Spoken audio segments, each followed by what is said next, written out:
Hi hello ನಮಸ್ಕಾರ, welcome back to my YouTube channel.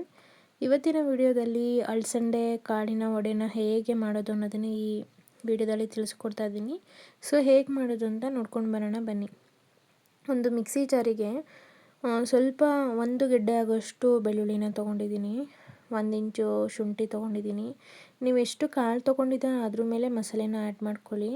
ಸ್ವಲ್ಪ ಚಕ್ಕೆನ ತೊಗೊಂಡಿದ್ದೀನಿ, 3 ಹಸಿಮೆಣ್ಸಿಕಾಯಿ ತೊಗೊಂಡಿದ್ದೀನಿ. ಖಾರಕ್ಕೆ ಎಷ್ಟು ಬೇಕೋ ಅಷ್ಟನ್ನ ತೊಗೊಳ್ಳಿ. ಅರ್ಧ ಟೇಬಲ್ ಸ್ಪೂನ್ ಜೀರಿಗೆ ತೊಗೊಂಡಿದ್ದೀನಿ. ನೀವು ಒಣಮೆಣ್ಸಿಕಾಯಿ ಕೂಡ ತೊಗೊಳ್ಬೋದು. ಮತ್ತು ಅರ್ಧ ಟೇಬಲ್ ಸ್ಪೂನ್ ಕಾಳು ಮೆಣಸನ್ನ ತೊಗೊಂಡಿದ್ದೀನಿ. ಹಸಿಮೆಣ್ಸಿಕಾಯಿ ಹಾಕಿದ್ರೆ ತುಂಬ ರುಚಿ ಚೆನ್ನಾಗಿ ಬರುತ್ತೆ. ಒಣಮೆಣ್ಸಿಕಾಯಿ ಕೂಡ ಹಾಕ್ಕೋಬೋದು. ಸ್ವಲ್ಪ ಕಾಯಿ ತುರಿನ ಹಾಕ್ಕೊಂಡಿದ್ದೀನಿ.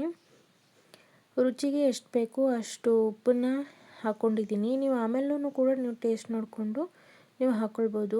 3 ಲವಂಗ ಸೇರಿಸಿ ಇದನ್ನು ತೀರಾ ತರ್ತರಿಯಾಗಿ ರುಬ್ಬಾರ್ದು, ಸ್ವಲ್ಪ ತರ್ತರಿಯಾಗಿ ಇದ್ದರೆ ಚೆನ್ನಾಗಿರುತ್ತೆ. ಸೊ ರುಬ್ಬಿ ಸೈಡಲ್ಲಿ ಎತ್ತಿಟ್ಕೊಳ್ಳಿ. ಈ ಕಾಳನ್ನ ಒಂದು 4 to 5 hours ನೆನೆಸಿದ್ದೆ ನಾನು. ತುಂಬ ಜಾಸ್ತಿ ಟೈಮ್ ನೆನೆಸಿದ್ರೆ ತುಂಬ ಚೆನ್ನಾಗಿ ಬರುತ್ತೆ. ನಾನು 2 hourಗೆಲ್ಲ ನೆಂದ್ಕೊಬಿಡುತ್ತೆ ಇದನ್ನು ಮಿಕ್ಸಿ ಜಾರಿಗೆ ಹಾಕಿ ಇದನ್ನು ಕೂಡ ತರ್ತರಿಯಾಗಿ ರುಬ್ಬಿ ಇಟ್ಕೊಂಡಿದ್ದೀನಿ. ಇದಕ್ಕೆ ಯಾವುದೇ ಥರ ಒಂದು ಡ್ರಾಪ್ ಕೂಡ ನೀರು ಹಾಕಬಾರ್ದು. ನೀರು ಹಾಕಿದ್ರಂತೂ ಈ ವಡೆ ಅಂತೂ ಬರೋದೇ ಇಲ್ಲ. ಸೊ ಇದನ್ನು ಎಲ್ಲನೂ ಕಾಳೆಲ್ಲನೂ ರುಬ್ಬಿ ಒಂದು ಪಾತ್ರೆಗೆ ಸೇರಿಸ್ಕೊಂಡೆ. ಮತ್ತು ಮಸಾಲೆ ಏನು ರುಬ್ಬಿಟ್ಟಿದ್ದೆ ಅದನ್ನು ಕೂಡ ಅದರೊಳಗಡೆ ಸೇರಿಸ್ಕೊತಾ ಇದ್ದೀನಿ. ಸ್ವಲ್ಪ ಕೊತ್ತಂಬರಿ ಸೊಪ್ಪನ್ನ ಆ್ಯಡ್ ಮಾಡ್ಕೊತಾ ಇದ್ದೀನಿ. ಇದಕ್ಕೆ ಸಬ್ಬಸಿಗೆ ಸೊಪ್ಪನ್ನು ಕೂಡ ಸಣ್ಣದಾಗಿ ಹೆಚ್ಚಿ ಸೇರಿಸ್ಕೊತಾ ಇದ್ದೀನಿ.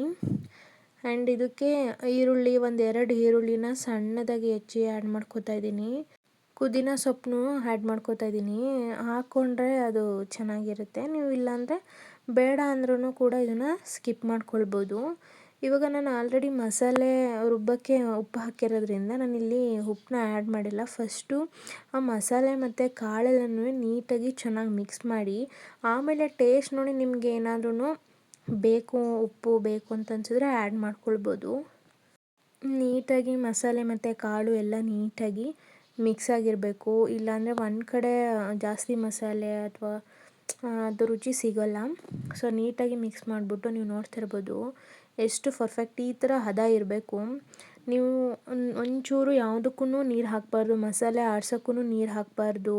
ಯಾವುದೇ ಕಾರಣಕ್ಕೂ ನೀರು ಹಾಕಬಾರ್ದು. ನೀರು ಹಾಕಿದ್ರೆ ಎಣ್ಣೆಲಿ ಬಿಟ್ಟರೆ ಎಲ್ಲ ಒಂಥರ ಫುಲ್ಲೆಲ್ಲ ಕಲಸೋಗ್ಬಿಡುತ್ತೆ.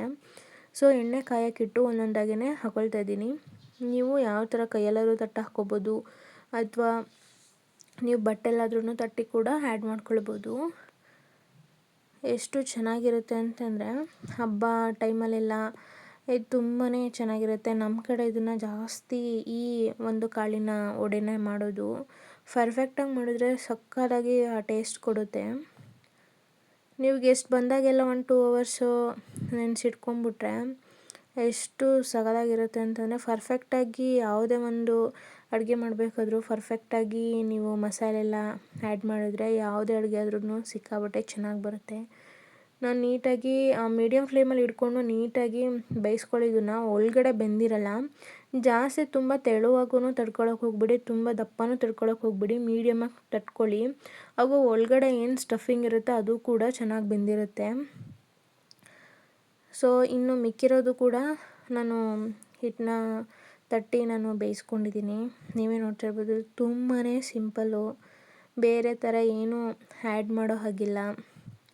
ತುಂಬ ಗರಿಗರಿಯಾಗಿ ತುಂಬ ಸಕ್ಕತ್ತಾಗಿತ್ತು ಟೇಸ್ಟ್ ಮಾತ್ರ. ನೀವು ಒಂದ್ಸಲ ಮನೇಲಿ ಈ ಥರ ಟ್ರೈ ಮಾಡಿ ಹೇಗಿತ್ತು ಅನ್ನೋದನ್ನು ರೆಸಿಪಿನ ನಾನು ಕಮೆಂಟ್ ಸೆಕ್ಷನಲ್ಲಿ ತಿಳಿಸಿ.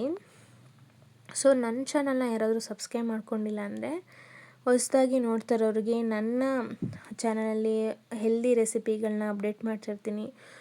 ಸೊ ನನ್ನ ಚಾನಲನ್ನು ನೀವು ಸಬ್ಸ್ಕ್ರೈಬ್ ಮಾಡಿಕೊಂಡ್ರೆ ತುಂಬ ಹೆಲ್ದಿ ರೆಸಿಪಿಗಳನ್ನ ನೀವು ನೋಡ್ತೀರಾ. Thanks for watching.